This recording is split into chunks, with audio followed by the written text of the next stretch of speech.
quem é bom dia, boa tarde para quem é boa tarde, boa noite para quem é boa noite. Hoje, um dia mais nublado aqui em Sintra, um dia mais fresquinho, foi até por pegar uma blusa ali.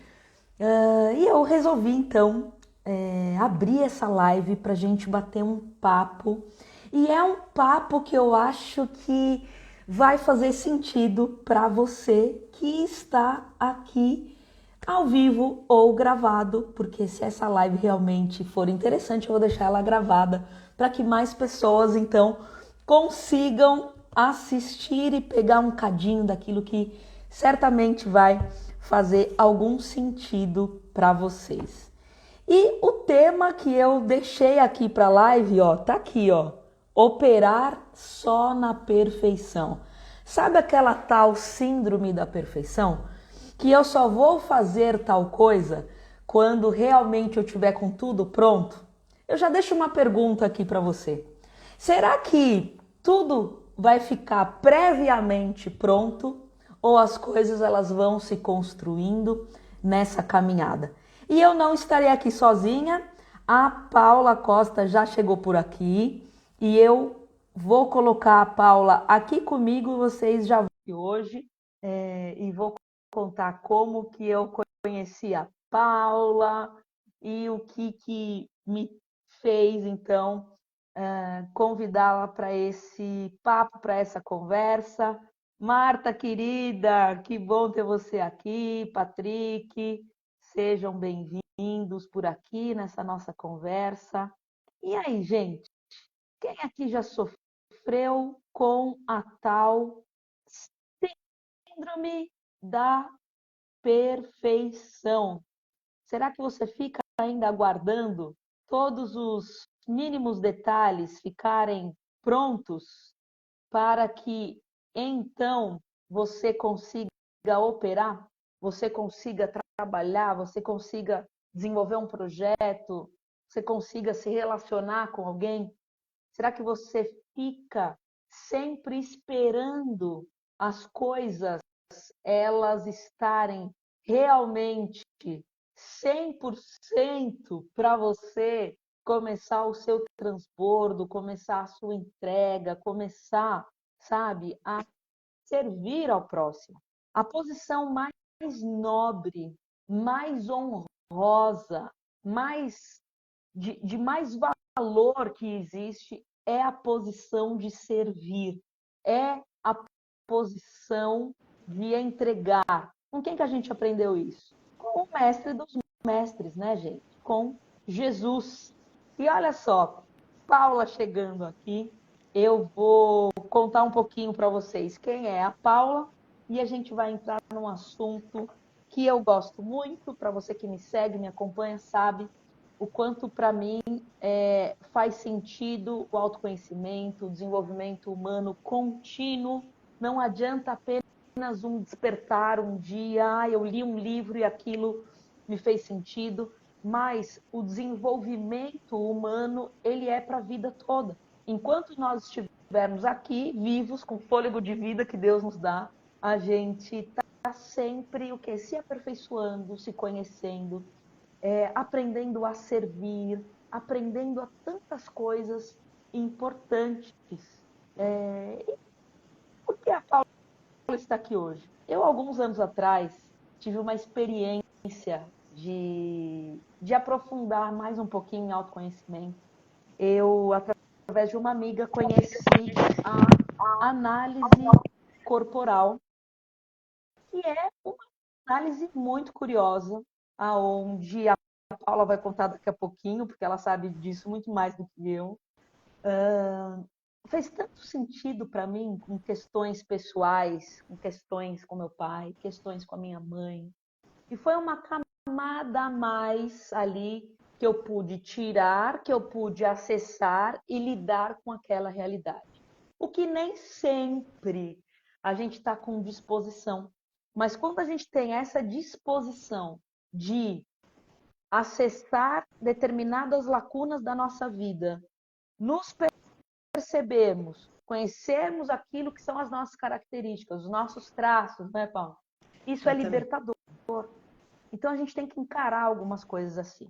E aí a Paula, então, a gente tem uma pessoa em comum, que é a Cíntia Castro, e a gente estava batendo um papo agora, eu e a Paula. E eu falei, Paula, vamos trazer um pouquinho disso numa live, porque eu acho que vai ser muito interessante. Paula, dê um oi aqui para nós. A Paula também está em Portugal, é portuguesa, ora, pois, né, Paula? Bom dia, pessoal. Sim, sou portuguesa, moro em Évora, sul de Portugal, bem quentinho no verão, bem frio no inverno e cá estamos neste dia de outono. E é tal e qual como a Amanda estava a falar, não é? Estávamos aqui a conversar um bocadinho sobre este mesmo tema, sobre a perfeição e sobre a necessidade que nós temos de não nos cobrarmos demasiado, não é? Muitas vezes nós temos tendência para pensar que não somos bons o suficiente para fazer determinado tipo de ação. E isso muitas vezes é um engano que nós queremos contar a nós próprios, não é? Porque nós somos quem nós precisamos de ser e a perfeição vai se adquirindo no caminho. Nós vamos praticando, vamos analisando como correu, como não correu, no que é que podemos melhorar, o que é que podemos retirar ou acrescentar. E só assim é que a perfeição se adquire. Muitas vezes nós temos tendência para achar que vamos esperar até estar bom o suficiente, porque é uma forma de procrastinação, é um mecanismo de sobrevivência do nosso cérebro, não é? É uma proteção para, na verdade, não fazermos aquilo para o qual nós não nos sentimos aptos. Mas, mais uma vez, o medo é um equívoco, o medo manifesta-se quando estamos prestes a fazer alguma coisa nova, alguma coisa importante, e é bom que assim seja, é um sinal de alerta, mas não é mais do que isso. É um sinal de alerta. É apenas para refletir, para analisar, não é para parar. E é aqui que está muitas vezes o nosso engano, não é? Nós paramos. Não, o medo diz-nos para refletirmos, para analisarmos e avançar, desmentindo toda essa nossa sensação de incapacidade ou insuficiência. Amanda, eu aproveito para dizer que eu não te estou a ver. Eu penso que tenho aqui algum problema de internet. Eu só me estou a ver a mim própria. Ah, mesmo, mas eu Portanto, estou a ver a Paula. Por eu aqui não te estou parece que está a tudo ver. certo. Não tem problema. E sabe, Paula, a Paula, ela é analista corporal.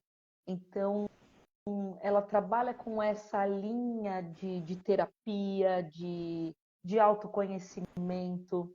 E uma das coisas, Paula, que nós estávamos a conversar, e a Paula citou agora um pouquinho, é desmentir o medo. Porque o medo, o que, que eu entendo, né? Depois a Paula me conta o que, que a Paula percebe sobre isso. É uma referência que eu tive desse alerta que me intimidou e eu então fico carregando esse bichinho e acredito que ele é desse tipo mesmo e eu fico com ele e às vezes alguns desses bichinhos, ó, vou pegar aqui essas borrachas aqui, ó. Imagina aqui, ó, tô com 3 borrachas aqui na mão, Paulo. Não sei se a Paula está a ver. A Paula está a ver? Não. Mas eu tô com 3 elementos aqui na minha mão. Imagina que um desses elementos é um medo que eu carrego um cadinho dele e não alimento ele muito. O segundo eu alimento um pouquinho mais, o terceiro muito. E esse medo, que é essa referência, cada um fica com um tamanho. E aí, Paula, o que a gente faz com esses medos? A gente continua acreditando neles? Qual que é a tua percepção disso?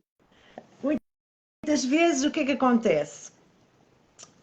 Nós precisamos de pensar que há factos que se repetem na nossa vida, não pelo facto em si, mas pela sensação que ele acarreta. E se nós percebermos, há diversos tipos de medos que nós sentimos diante de diferentes acontecimentos. E quando nós aprendemos a ter uma autoperceção, à medida que ela vai ficando mais apurada em nós, nós começamos a identificar a sensação. Porque cada facto tem associado a ele uma sensação. E é através dessa sensação que nós vamos começar a perceber quando é que isto se repete. Nós vamos perceber que ao longo da vida este tipo de sensação vai se repetindo repetindo, nós vamos sentindo aquele tipo de sentimento que é repetido. E se nós conseguimos ir andando e percebendo quando é que eu senti isto pela primeira vez, e vamos perceber que muitas vezes isto foi na nossa infância, poderá ter sido nos nossos primeiros anos de vida, aquele tipo de sensação que nós tivemos. Ok, o que é que estava a acontecer nessa altura?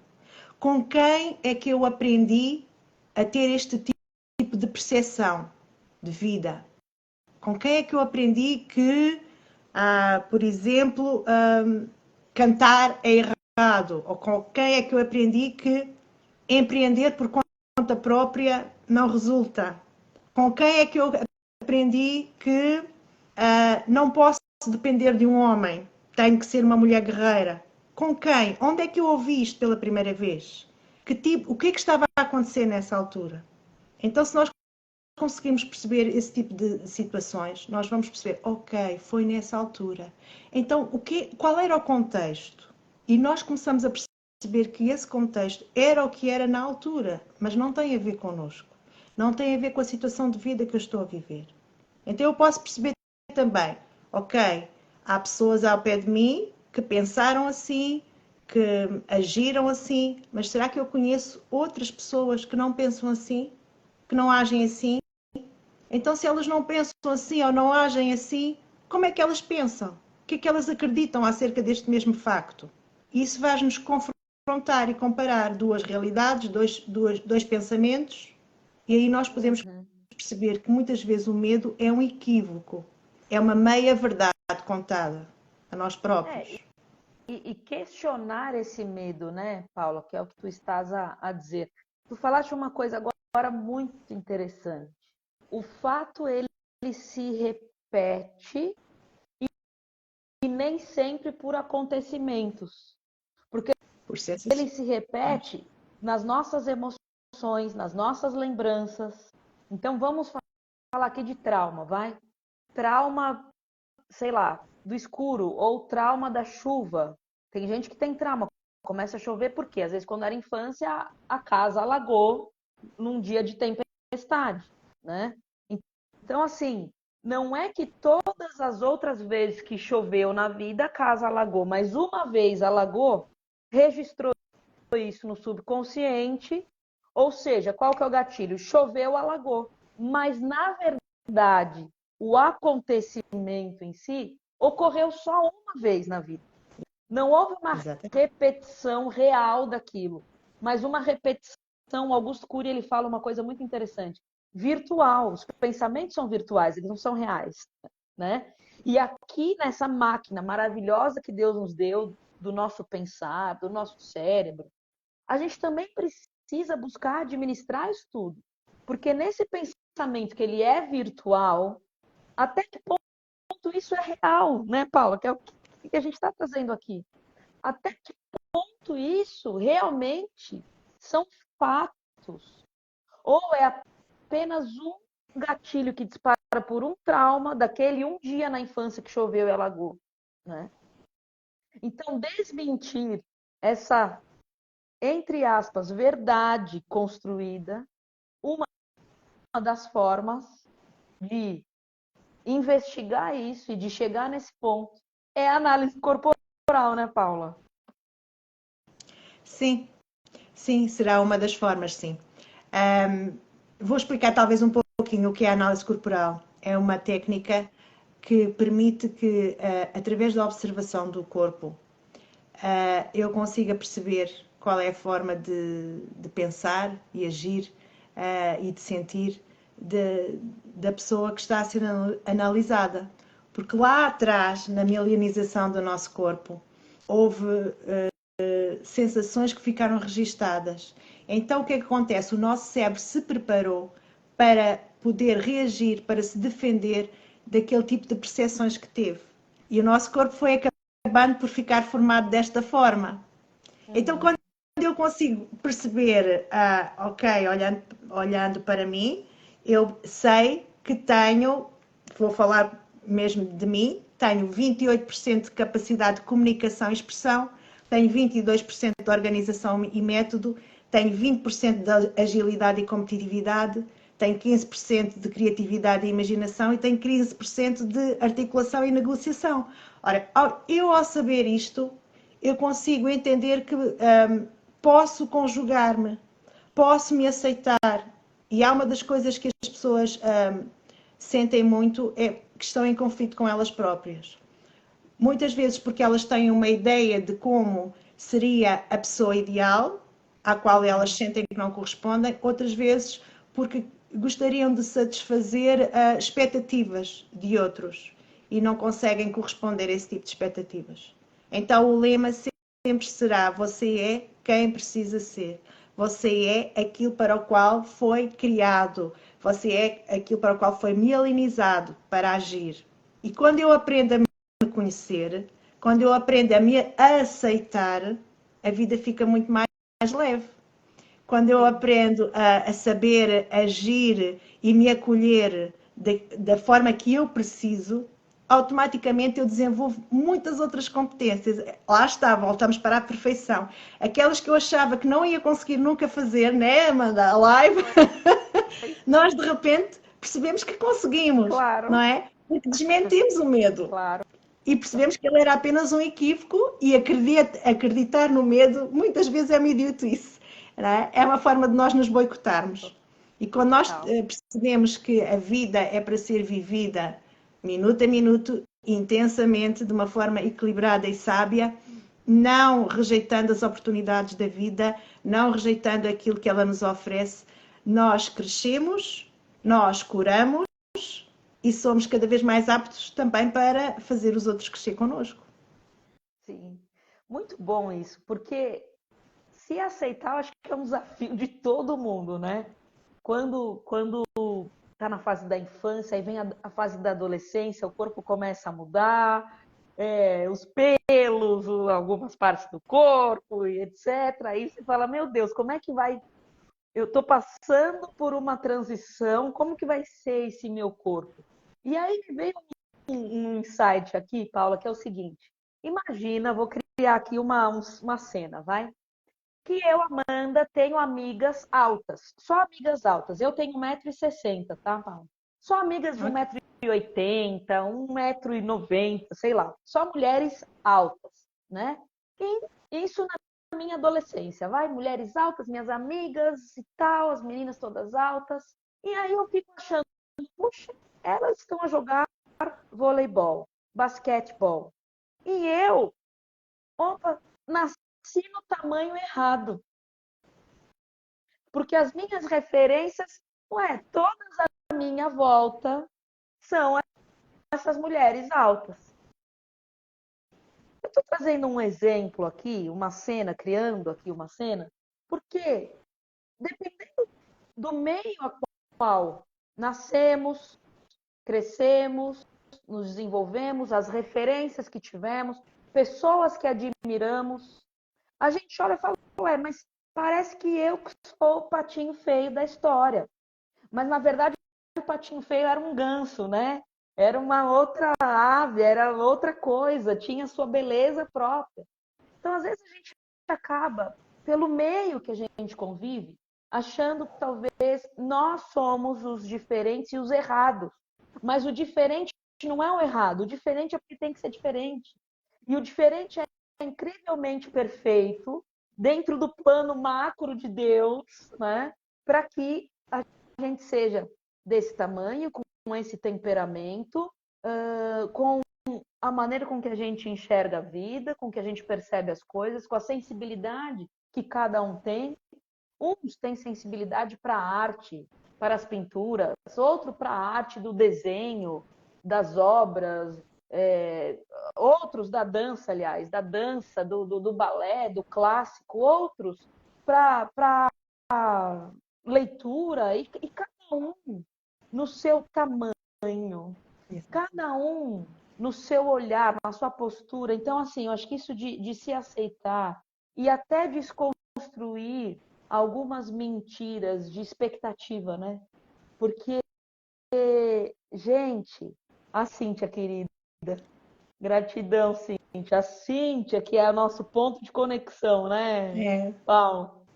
Beijinho, Então, Cíntia. então Breve, assim, breve teremos live juntas também. sim, boa, gostei disso, gostei, Paula. Então, assim, isso da aceitação. E voltando aqui para o tema que eu coloquei na live, né, de operar só na perfeição, eu entendo nessa caminhada toda, né, da minha vida, de experiências, de tudo. A perfeição, na verdade, ela é o caminho, né, Paulo? A perfeição, ela é a trajetória. Como a gente quer pular, né, Paula, o hoje para o ponto da conclusão, mas e esse meio tão importante? E aí, Paula, o que tu percebes disso? Eu percebo que muitas vezes nós analisamos com uma lupa muito cruel, porque nós somos, de facto, de uma certa forma, perfeitos. Mais uma vez dizendo aquilo que nós precisamos ser. Enquanto estamos aqui no mundo, temos muitas imperfeições, mas elas não são a nossa trava, não poderão ser a nossa trava. Nós precisamos de entender que muitas vezes, dando aquele exemplo das amigas, não é? O ambiente é muito poderoso. Então, se muitas vezes eu não me encaixo nesse ambiente, talvez eu precise de fazer o ambiente, não é? Às vezes eu preciso de entender que, em vez de estar apenas disposto a receber influências, a ser influenciado, eu também posso ser influenciador. O mundo está cheio de influencers, de influenciadores para o mal. Então, eu também posso ser um influenciador para o bem, para aquilo que acredito, para mostrar também a minha forma de vida, o meu estado de viver sem medo de rejeição, que essa é uma das dores básicas, não é, do ser humano, a dor da rejeição ou a dor do abandono. Mas eu posso mudar o meu ambiente, eu posso encontrar pares, eu posso até forçar as minhas birras. Muitas vezes é aí que está a minha cura, não é? Nós estávamos conversando sobre isso. Estávamos falando sobre aquilo que temos capacidade e que nos sentimos à vontade, mas aquilo que nós não nos sentimos tão à vontade. Então, se calhar é por aí que eu vou ter que começar a trabalhar. Desmentir o meu medo, enfrentar o meu medo, fazer aquilo que eu chamo o meu PDA. Ou seja, eu tive uma percepção, eu tenho medo disto, ou eu tenho dificuldade, ou eu sinto-me travado. Então, o que é que eu faço com essa percepção? Às vezes nós costumamos dizer, caiu uma ficha, tá? E o que é que você vai fazer com essa ficha? Vai colecionar fichas? Não é? Não chega a colecionar Muito bom, fichas. hein? Claro. Então, eu tenho que tomar uma decisão e, baseada Aham. nessa decisão, encaminhar-me para a ação, não é? Pode demorar o seu tempo, mas a partir do momento em que eu decido fazer alguma coisa em relação a esta percepção, eu já estou mais do que meio caminho para a vitória, porque eu decido que vou fazer um efeito paralelo, por exemplo, não é? Tudo muda quando alguma coisa muda. Isto é uma realidade na nossa vida, não é? Uhum. Se eu começar a praticar, se eu começar a treinar, se eu começar a desenvolver consistência em outras áreas da minha vida que até são bem mais fáceis para mim, as outras vão desbloquear. Ou até se eu tiver esta coragem que devo ter, eu dizer, não, eu vou começar a fazer alguma coisa que eu não sei, que eu não gosto, em que eu não sou bom, mas eu sei que preciso, que ao desenvolver estas competências, a minha vida vai começar a desbloquear paralelamente. É isto que nós chamamos o efeito paralelo. E isto é real, porque nós vamos nos abrindo, nós nos vamos nos expandindo para a vida. E nós temos em nós todas as competências que são necessárias para cumprir o papel que nos foi atribuído, ou que nós atribuímos a nós próprios, não é? Então, a perfeição muitas vezes é vista de uma forma muito algo errada, algo errada. É a tal lupa cruel. Nossa, é uma lupa muito cruel, mesmo. Me fez, puxou um fio aqui para mim. Deixa eu só dar um oi para Cacau. E aí, Cacau? Olha só, tem um ponto que veio aqui, Paula, nessa sua fala, que é o seguinte: o tradicionalismo. Todos fizeram assim, esse é o certo. Se eu não seguir nisso, eu então sou errado, né? Então, todos foram assim. Seja no aspecto que for. Ah, não, a família é toda de médicos, então eu também tenho que fazer medicina, porque isso é uma tradição familiar, tá no sangue, né? Então, vem de família, eu tenho que ser isso. Ah, não, todos são dessa religião, então eu tenho que, por tradição, honrar. E aí, Paula, como é que fica o mecanismo individual único, a identidade de cada um? Como é que fica isso, né? Aí vem-me à memória duas premissas. Uma tem a ver com a rejeição. Nós lidamos muito mal com a rejeição, porque nós não a interpretamos bem. Muitas vezes nós interpretamos um não ou uma rejeição como sendo algo pessoal. Quando nós recebemos um não, nós entendemos que alguém está-nos a rejeitar a nós enquanto pessoa. E não é isso que se passa. Quando eu ouço um não, eu preciso ter alguma coisa em atenção. Preciso perceber que esse não tem a ver comigo. Essa pessoa não me está a dizer não a mim, enquanto pessoa. Ela não está a dizer não ao meu produto ou à minha ideia, muitas vezes, ou ao meu serviço. Ela está a dizer não a ela própria. Está a dizer não, eu não estou preparado para te ouvir. Não, eu ainda não estou preparado para aceitar aquilo que tu tens para mim. São premissas diferentes, são coisas diferentes. E aí nós entendemos em paz, nós aceitamos essa rejeição em paz, porque ela não tem a ver comigo, tem a ver com o outro, tem a ver com que ela ainda não está preparada. Ainda, só isso, ainda. Ela poderá vir a estar mais à frente. Então, isso em mim vai gerar um sentimento de empatia, de compaixão, de calma, de paciência, tranquilidade e de não desistir, nem de mim, nem do outro.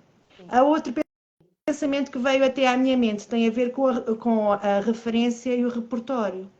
Então, muitas vezes eu cresço e me desenvolvo num determinado ambiente onde me são fornecidas determinadas referências. Daí o poder do ambiente, não é? E se eu só tenho aquelas referências, é tudo aquilo que eu conheço da vida, é tudo aquilo que eu conheço do mundo. Mas o mundo não é restrito ao meu meio, o mundo é muito mais abrangente. Existem muitas outras maneiras de operar, muitos outros contextos, muitas outras maneiras de pensar. Eu muitas vezes dou este exemplo, eu fui criada na cidade, o meu marido foi criado numa vila, mas numa vila com um contexto um bocadinho mais de agricultura, etc. Então, havia algum tipo de diferenças de mentalidade, apesar de nós, quando nos encontrávamos, quase não se notava, mas depois começámos a perceber que havia formas diferentes de operar na vida, não é? E quando nós fomos morar para algum outro sítio diferente, teve que haver uma adaptação. Agora, eu aprendi que a minha maneira de agir no mundo não era a certa. Eu fui nascida, criada e casada numa determinada mentalidade. Quando eu comecei a conhecer outras mentalidades, houve uma resistência, houve uma dificuldade. Agora, aquela era a errada? Não. Pelo contrário, viajar é uma coisa incrível, porque nos expande os horizontes. Nós começamos a perceber que existem tantas outras maneiras diferentes de fazer o mesmo, tantas outras maneiras de aceitar a mesma coisa. Então, esta é a referência. Quanto mais referências nós tivermos, mais nós percebemos que existem muitas maneiras de chegar ao mesmo sítio, de fazer a mesma coisa, muitas maneiras de cozinhar o mesmo tipo de comida, muitas maneiras de limpar a casa, muitas maneiras de viajar, muitas maneiras de falar com as pessoas, entende? Então a referência é importante, porque aí eu sou livre para optar por aquilo que eu percebo que é o melhor para mim. E depois o repertório tem a ver com a confiança. Muitas vezes eu sinto-me não confiante para realizar alguma coisa porque ainda nunca fiz. Quando eu começo a fazer, lá está, superando o meu medo, desmentindo o meu medo, tomando uma decisão acerca desta percepção que eu acabei de ter, eu crio um repertório. E quanto mais vezes, quanto mais currículo eu tenho neste repertório, mais fácil é para mim eu perceber que afinal eu consigo fazer. E mais uma vez aqui o efeito paralelo também se aplica. Então eu começo a pensar, se eu já consegui isto, tenho este repertório, eu já consegui ser bem sucedido nesta área, então por que eu não hei de conseguir também ser na outra? Porque eu tenho repertório. O ambiente é muito importante. Se nós não estamos Sim. bem no ambiente, nós temos várias hipóteses. Uma delas é procurar novos ambientes, onde nós nos sintamos acolhidos. Mas também é muito importante nós percebermos que nós podemos ser influenciadores. Nós podemos ser geradores de mudança. Muito interessante. Me despertou mais uma coisa aqui, Paula, que é o seguinte. Eu sou brasileira, vivo cá em Portugal com a minha família há 4 anos, porém sou imigrante. Não estou no meu país de nascimento. E aí tem muita questão cultural. Tem, né? Por mais que aqui é o português também, mas é outro idioma. Quando a gente vai entrando nos pormenores, né, Paula, a gente vai vendo que é outro idioma. É uma outra conjugação verbal. É uma outra percepção de uma série de coisas, porque são diferentes culturas. Por que eu estou trazendo esse ponto cultura aqui? Porque eu vejo que tem muita gente que fala assim, não, eu mudei de país, mas tem que ser do meu jeito. Eu sou brasileira, então é assim e pronto. Se existe essa inflexibilidade, vai o quê? Travar alguma coisa. E vai gerar um desconforto para si e também para o outro. Então eu falo muito assim, por mim e pela minha família. Nós somos muito flexíveis nesse sentido. Porque a gente percebe que é uma questão cultural, seja num trato, seja, né, num ângulo que a gente não percebia antes, uma forma de trazer a coisa. Mas, se a gente traz isso agora, cada um, independente da cultura, por conta de país de nascimento ou não, né, dentro da nossa vida. Esse exemplo que a Paula trouxe, né? A Paula da cidade, o marido mais do campo. Lógico, claro, imagino eu que teve muitos pontos que eram conflitantes nisso daí. Eu e meu marido, né? A gente veio de realidades diferentes que, assim, quando a gente casou, eu aprendi que eu não podia mais usar a palavra óbvio, porque tem até uma cena que eu conto, faz tempo que eu não conto ela, o Lucas está aqui do meu lado, que é a seguinte, recém-casados, tá, Paula, na nossa casa, toda bonitinha, e nós, na minha casa, mãe, pai, irmãos, a gente tinha micro-ondas. E nós somos em 4, então imagina, cada um chegava, às vezes, em momentos diferentes em casa, esquentava comida onde? No micro-ondas.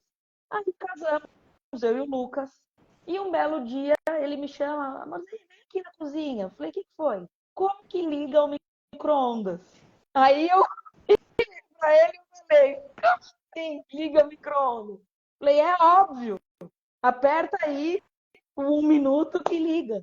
Aí ele falou, é óbvio para você. Por quê, Paula? O meu marido né, foi criado o pai e a mãe, mas a vovó junto o tempo todo, a vida toda com a avó. Tudo que ele pedia estava assim, ó, no prato, prontinho para ele. Vó, quero comer batata hoje com carne. A vovó preparava. Então não tinha aquela coisa de micro-ondas, não existia a senhora lá, vovó Margarida, não usava micro-ondas, ela era da boca do fogão ali. Então, assim, nessas pequenas experiências do cotidiano, né? Se eu fico muito rígida, imagine quantos conflitos poderiam existir. E todas as pessoas têm uma percepção da vida diferente. Nenhuma pessoa tem igual a outra. Eu costumo dizer, Paula, que cada um tem um dicionário próprio. Porque se eu disser para a Paula o que é família, a Paula vai me dizer uma coisa, ela interpreta de uma forma, eu interpreto de outra. Assim como qualquer outra coisa na vida. Então, assim, Ou aquela coisa, não, para mim tem que ser assim, senão não serve. Se existe essa inflexibilidade, e aí, Paula, fala alguma coisa sobre isso. É tal e qual. Como é que começam as guerras? Tem a ver com isto mesmo, não é? Tem a ver com essa inflexibilidade. Tem a ver com só o que eu vivo, só o que eu acredito é que está certo. O que passa daí está errado e é contra mim. E não há nada mais do que errado, não é? Não há nada mais errado do que isso. Mais uma vez, Diferente não é contra mim, é apenas diferente. exatamente. Não é contra mim. Não é sobre mim, é sobre o outro. Não é? Sim. É óbvio para mim, porque estava habituado a fazer aquilo. Todos os factos que eu vivo são registados com percepções emocionais. Porquê que num tribunal são precisas várias testemunhas para testemunhar o mesmo facto? E diante do mesmo facto, nós conseguimos ouvir histórias diferentes de pessoas que viram exatamente a mesma coisa, porque cada uma delas registou aquele facto de forma das suas vivências. Ele viu aquele facto com os seus óculos de vida, de acordo com as suas percepções, de acordo com a maneira como ele vê a vida. E quando nós começamos a querer confrontar as nossas maneiras de ver a vida, as nossas crenças limitantes, nós vamos entrar em guerra, vamos entrar em choque. Não é? Até a Bíblia, para contar a história da vida de Jesus enquanto homem, usou 4 evangelhos. 4 pessoas que estiveram com ele, ao lado dele, a viver as mesmas coisas e as mesmas passagens estão registadas com pequenas nuances, com pequenos pormenores, que cada um deu mais atenção do que o outro. Quer dizer que eles entram em conflito de maneira nenhuma. Simplesmente um deu mais atenção a um pormenor e outro deu mais atenção ao outro. Então eles entram em conflito? Não, eles completam-se. E a diferença traz, não traz diferença, ela completa-se. E é nisto que nós precisamos entender, não é? A vida do casamento tem mesmo de ser assim. Se nós entrarmos em, não, a minha forma de ver é que está certa, a minha forma de viver é que está certa, a tua está errada, adapta-te tu a mim porque eu não vou até ti, guerra, Pois. guerra instaurada. Exatamente. E assim, né, as guerras, né? Infelizmente a gente está numa época de guerra também, mas essas guerras dentro de casa, essas guerras dentro de uma sala de aula, essas guerras do relacionamento em si, seja com quem for, né? Eu sou a favor de sermos mais flexíveis, sim. Somos diferentes, sim, seja em qualquer relação. Mas eu aprendi isso, viu, Paula? Porque nem sempre foi assim, né? Nem sempre foi assim. Eu precisei viver uma guerra emocional comigo mesma muito forte para começar a perceber. A Aliciane colocou aqui, né, sobre empatia, tal empatia, a ter mais empatia, a perceber mais o outro, né? Então, isso foi o quê? Em 2010. São 13 anos que eu venho trabalhando o desenvolvimento pessoal, de forma intencional. Vamos só pontuar isso. De forma intencional. Eu venho desenvolvendo isso, né? Como que eu comecei? Com os livros do Augusto Cury. Amo Augusto Cury. Foi assim, eu tenho um respeito por ele, pela entrega dele muito grande, porque foi ao ler os livros do Augusto Cury que eu percebi que a gente pode questionar os nossos pensamentos. Que um pensamento, ele é o virtual, que eu estava dizendo, e que eu posso questioná-lo. Ele não é uma verdade absoluta, né? E que quem tem que protagonizar é o eu. Que eu? O meu eu, da minha consciência, do meu estado consciente, do meu estado aonde eu consigo limpar a carga emocional, o que é um baita desafio, porque todo dia nós somos estimulados e provocados a muitas emoções, é claro, né? Mas foi lendo ali e fazendo tanto sentido aquilo que eu lia do Augusto Cury, sobre os gatilhos, sobre as janelas killer, janelas light, são os termos que ele usa, Sim. né? Então, a gente tem um campo onde a gente pode plantar flores lindas ou construir prédios muito rígidos e tirar toda a beleza da natureza. Aonde? Aqui no nosso campo emocional, no nosso campo dos nossos pensamentos.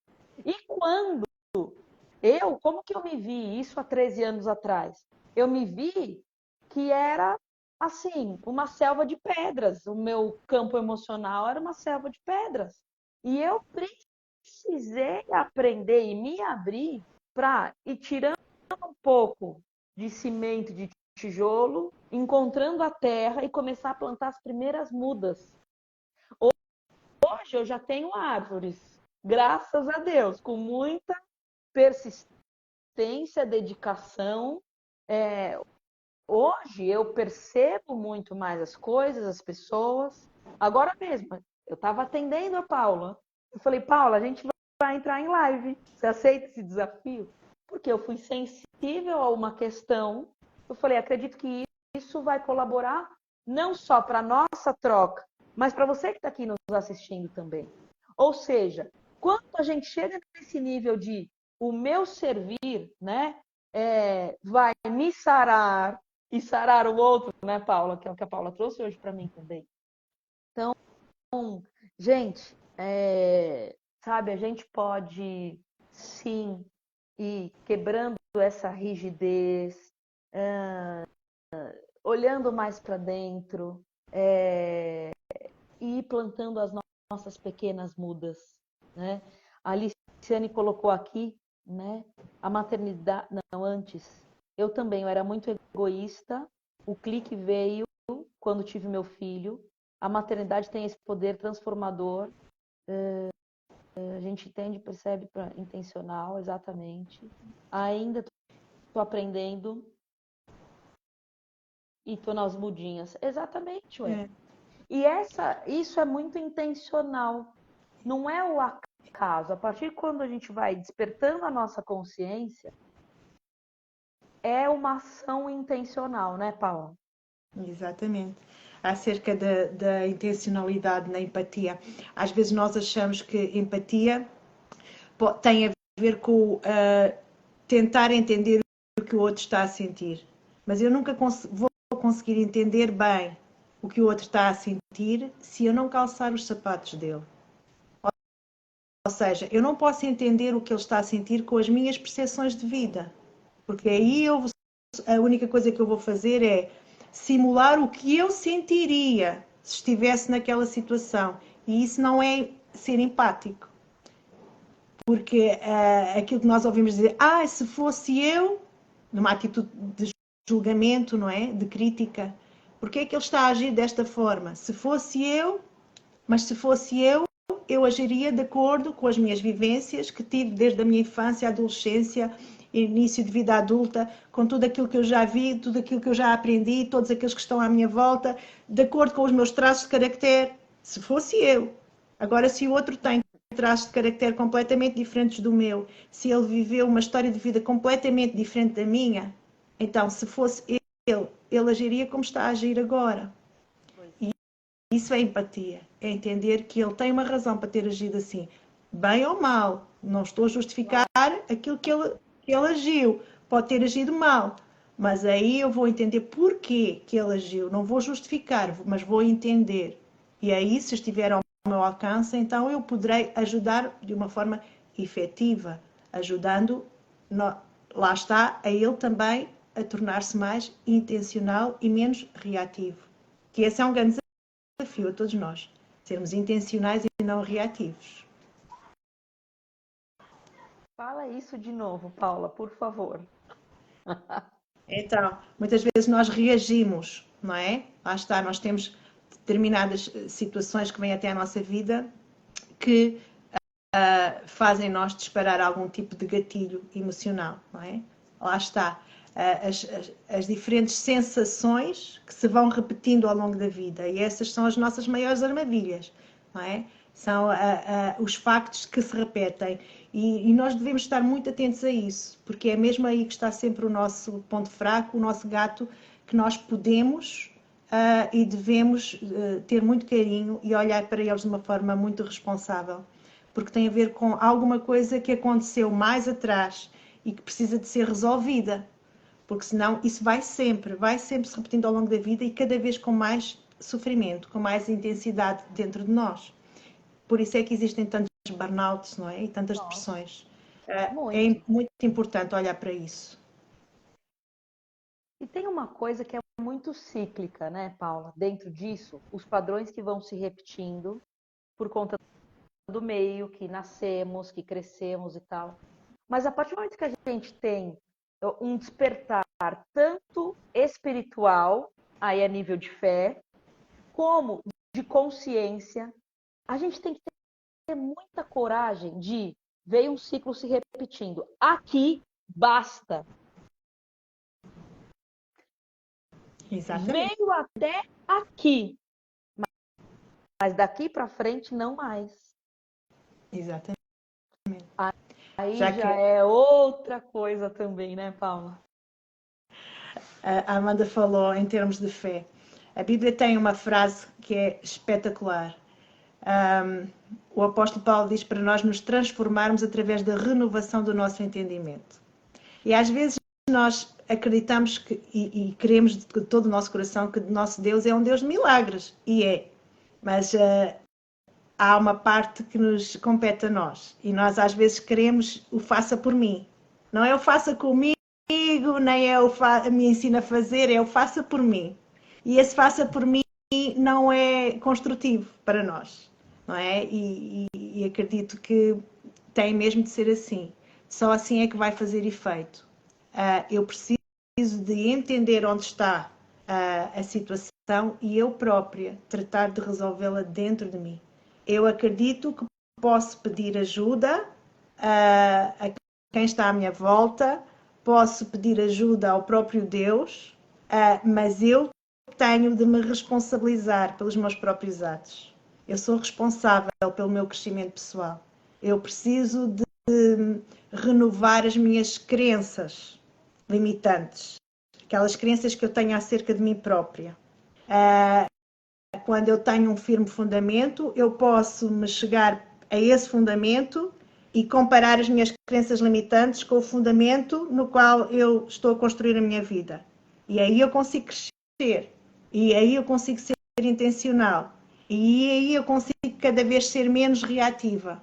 Porque estávamos a falar há bocadinho do reativo, de ser reativo. O ser reativo é quando eu não tenho a percepção do que é que se está a passar. Mas quando eu entendo que vem alguma dificuldade até mim, eu penso, é meu. Eu não vou reagir a isto. Eu vou pensar o que é que isto me quer ensinar. Muitas vezes as dificuldades vêm até nós com três finalidades. Agora cabe-nos a nós descobrir em que estágio é que nós estamos. Quando uma dificuldade, alguma situação vem até nós de uma forma cíclica, ela vem primeiro para nos dizer que nós temos uma dificuldade a tratar. Vai-nos mostrar onde é que está o nosso gap, a nossa falha. Quando nós entendemos isto, enquanto nós não entendermos, a dificuldade vai continuar a repetir-se. Ela vem e nós não fazemos nada acerca dela. Mas nós entendemos, ok, isto está a vir de uma forma repetitiva, porquê que eu estou a falhar aqui? Onde é que eu não estou a acertar para resolver isto? Quando nós entendemos, então quando ela vier, nós vamos começar a treinar para nos sabermos desenrascar dessa situação. Como é que eu vou ultrapassar esta dificuldade de uma forma sábia para que ela deixe de me afetar? E quando finalmente nós já conseguimos perceber que conseguimos agir de uma forma que ela já não nos vai afetar, finalmente ela vai se repetir pela última vez para nos diplomar. E a partir daí está resolvido. Esse acontecimento até pode passar na nossa vida, mas já não nos vai afetar. E a questão é esta, não é? Tem a ver com a nossa dependência Claro, emocional. Aquilo já claro. não vai ferver dentro de nós, porque nós já sabemos como agir para que essa dificuldade não nos afete, para que essa dificuldade seja reduzida a nada e para que eu possa seguir para a vida para uma nova dificuldade. Muito bom. Excelente. Ó, minha É isso aí, irmã, vamos ela vivendo. é sim, é sim. Para a gente concluir, eu quero falar três coisas aqui. Uma é o seguinte: há pouco nós falamos, a Paula trouxe um negócio, algo muito interessante. Não adianta só as fichas caírem e sermos colecionadores de fichas, né? O que a gente precisa é, opa, me caiu essa ficha, eu tive essa percepção, eu preciso tomar uma decisão, eu preciso agir com tudo o que eu posso, porque existem coisas que são muito fortes, muito repetidas vezes e são fortes. Para mudar, gente, não é assim. Para mudar determinados padrões e comportamentos, a gente tem que querer e querer muito, Sim. muito. Para quem já teve crise de ansiedade, parabéns para você que venceu. Porque tem que querer muito sair desse estado para enxergar coisas diferentes ali. Eu sei, porque eu já passei por isso diversas vezes na minha vida, não foi uma vez, né? Diversas vezes de olhar e de se deparar com aquela coisa tão ruim, mas falar a coisa está aqui. E eu preciso muito querer sair desse estado para poder avançar. Então, o que eu quero deixar aqui, né? Apenas sinalando o que a Paula trouxe, que fez muito sentido. Vamos parar de ficar colecionando só ficha, sabe? Depende só de nós, é a tua autorresponsabilidade e querer muito vencer. Quem talvez já teve algum vício, que é um vício que talvez seja mais perceptível, que é vício de álcool, ou de cigarro, ou de drogas, tem que querer muito sair daquilo. E permanecer e sustentar a nova vida. E sustentar a nova realidade. Aí vamos costurar os pontos que a gente falou aqui. Com um novo repertório, com novas referências, com novas pessoas, com um novo assunto. Porque a partir do momento que aquilo é o teu assunto, aquilo é natural. Mas a partir do momento que eu não quero mais aquilo para minha vida, eu preciso de um novo repertório, de uma nova conversa, de novos assuntos, de um novo, muito novo, tudo novo. Não adianta. Então a gente precisa querer muito, muito mesmo. Então você que hoje nos assistindo, né? A Aliciane escreveu aqui agora há pouco. Nossa, foi Deus que me trouxe aqui nessa live hoje. Tenho certeza que sim, tá? Tenho certeza. Você que está aqui assistindo ao vivo ou no replay, eu vou depois subir no meu canal do YouTube também essa conversa. Olha só, sustente aquilo que foi o start na sua vida e faça até isso se tornar a sua nova realidade, o seu novo padrão. Porque aí o novo padrão, depois você quebra ele de novo e vai vencendo. Mas a gente precisa disso, precisa. E as outras duas coisas que eu quero dizer é o seguinte, sabe, Paula e cada um aqui, eu sempre tive desde criança, desde a minha infância, essa questão do emocional. Eu lembro quando eu tinha, se eu não me engano, uns 8 anos de idade, a minha irmã está aqui, a Cláudia, minha irmã mais velha, que foi quem também me criou, falo que é uma irmã. Eu fiquei careca aqui, lisinho aqui e aqui atrás, liso. E aí minha mãe e meu pai, na ocasião, fomos ao médico, exames, isso e aquilo. E eu, muito miúda, muito criança, qual foi o diagnóstico? Não tem nada físico, não é do organismo, é emocional. E aí as pessoas me viam com aquela careca aqui, né? E aí falava, mas nossa, o que é isso? Ah, é emocional. É emocional. E assim foram várias coisas, né? Na minha fase de adolescência, muito complexo, aquela coisa toda. E depois eu fui vencendo, venci muita dessa parcela pesada quando eu tive a minha experiência com Deus, com 14 anos, quando eu conheci Jesus. Muito daquilo, daquela carga, daquela construção de uma série de coisas, quando eu conheci Jesus, saiu. Mas tem coisas que são espirituais, é uma camada. e tem coisas que são a alma. E as coisas da alma, até hoje eu com 40 anos, vou desenvolvendo. E que às vezes, religiosamente, a gente acha que é conheci Jesus, conhecereis a verdade vos libertará. Com certeza, eu acredito nisso, é verdade. Eu já vivi isso na minha vida inúmeras vezes. Mas existe uma camada que é o emocional. Por que eu estou trazendo isso aqui agora, nesse momento de conclusão dessa conversa aqui, eu e a Paula? Porque de vários fatos e situações na minha vida, né? Situações com meu pai, de abandono, que eu tive que ressignificar 200 mil vezes na minha vida, e acho que vou ter que ressignificar mais algumas no decorrer da vida. O que acontece? Eu desenvolvi uma sensibilidade, uma empatia, que se eu não tivesse passado essas coisas, eu não teria. Certamente que não teria. E aí, Paula, há 1 ano e 8 meses atrás, veio assim para mim, para o meu marido, a oficina das emoções. O que é a oficina das emoções? Que hoje meu marido se dedica 100% a isso e eu quase, né? Porque eu tenho tantos outros projetos. É ensinar educação emocional para crianças a partir dos 6 anos de idade.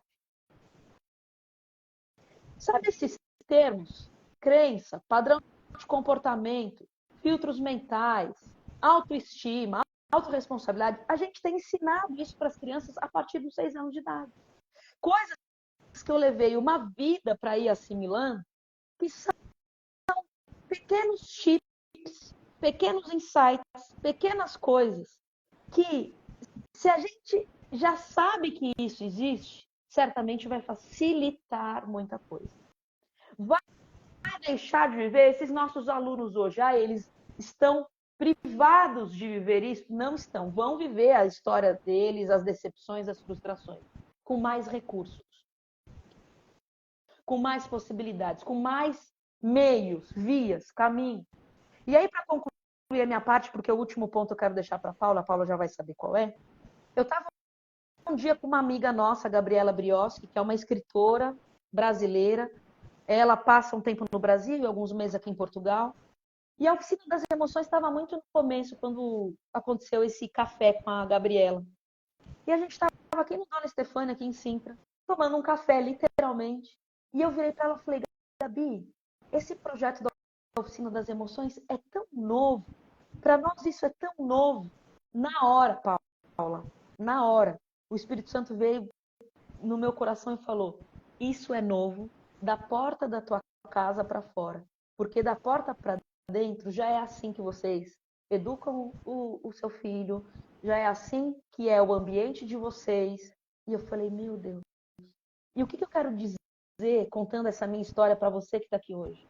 Tudo que você vem passando na tua vida, se você tiver aberto e sensível a Deus em primeiro lugar, e sensível à construção da tua história, todos esses elementos, todos esses ingredientes, todas essas cenas, elas estão construindo aquilo que é um propósito para a tua vida e através da tua vida, né?